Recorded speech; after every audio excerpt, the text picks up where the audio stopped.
Good morning. Worked on the shed, office shed.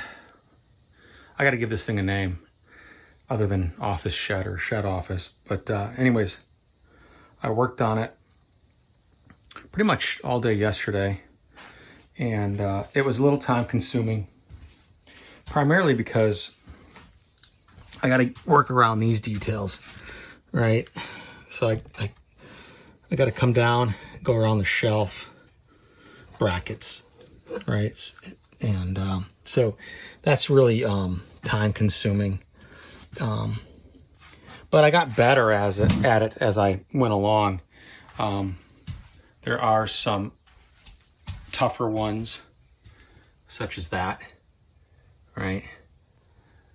So, I'm not looking for perfection. I just want it to look, close or look good.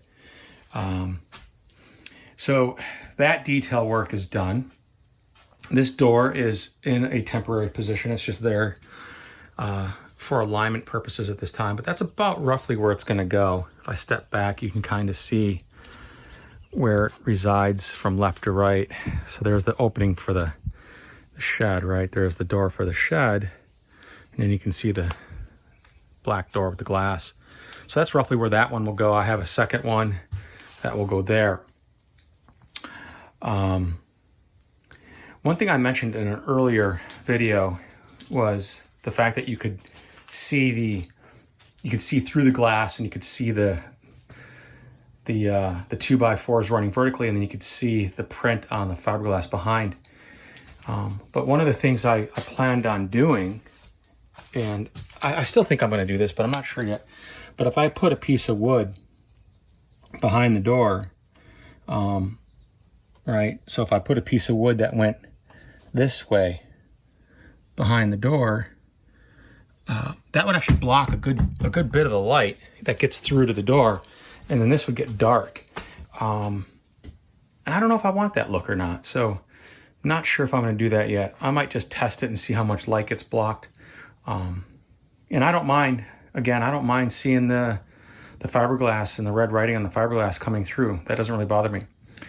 The door is not yet put in place because it dawned on me that I want to put the floor in before I put the door in. Because once I put the floor in, or if I put the door in now and I put the floor in later, then I got to cut around the door, and then there's going to be an unfinished floor behind the door.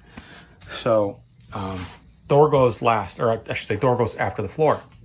And then another thing that dawned on me yesterday, and I'm glad I caught it, was the boards that all sit on the floor should be the same depth when they're on the same wall. So over here I have a 2x6, so it's 2 inches deep. I was going to put a 1x6 there, but if I did that, then the 1x6 would only stick out like this, and I'd have this notch, and I'd have to cut around. I'd have to account for that notch when I put in the floor. And I was like, why would I add that additional work for me? If I just put the baseboard the same width all the way down on that wall, then I just lay a piece of flooring down, and it's just going to match, right up for the most part. So I caught that, and I put another 2x6 here. I put the board there and a board there. I don't need it to go all the way across because the door is going to block that. But those are the same width. And then I ran all the way down that way, the same depth or width, as I'm calling it, but depth actually is the word. And then that one's in place. I haven't put that one in place yet because there's a lot of stuff in the way. What I'm going to tackle today is this. So you can see that board slants back, and that follows the curvature of the ceiling/roof of the shed. And in order to do that, and I already cut this board to fit, I have to put in nailer boards, right? So these nailer boards, again, come into play. So I put a board there, I put a board there. I still need to put them there. And then once those two are in, I just push this board back into place, stand it up, and then I just nail it into place. Right, so I would nail into my nailer board there, I would nail into my nailer board down there, And then I just got to get a little board to come across this way, and all done. And so I'm just going to continue to work that all the way down the shed on that side, right? And then I've got those two there, and then those, or I should say that one there. And then that will be it for that. So that's going to be a little time consuming because I have to worry about the nailer boards. Once that's complete, it's just finish off those 3 sections with straight wall, those 3 sections with straight wall, and those 2 sections with straight wall. And then all the wood will be in place. That being said, I do think I now have enough wood, but I am not sure.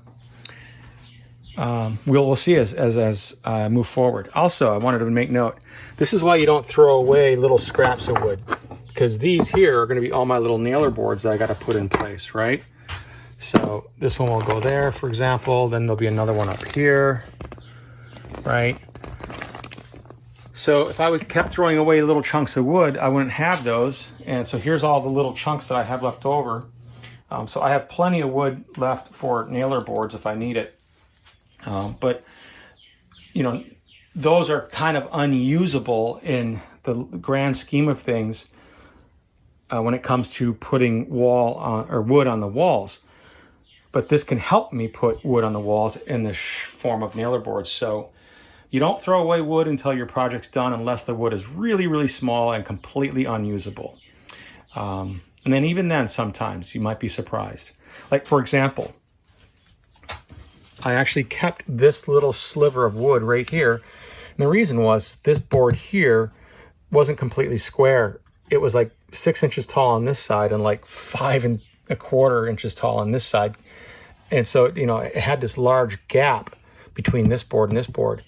And this was just a cutting off of this board. So I had to trim it off of here so that it would fit. So I just put it in there to fill that gap so you wouldn't see the insulation coming through. Again, this is not to be perfect. It's just about creativity. So, all right, that's it for now. I'm gonna get to work and, you know, hopefully I can get these angled pieces in and start on these straight pieces today. All right, guys, talk to you later.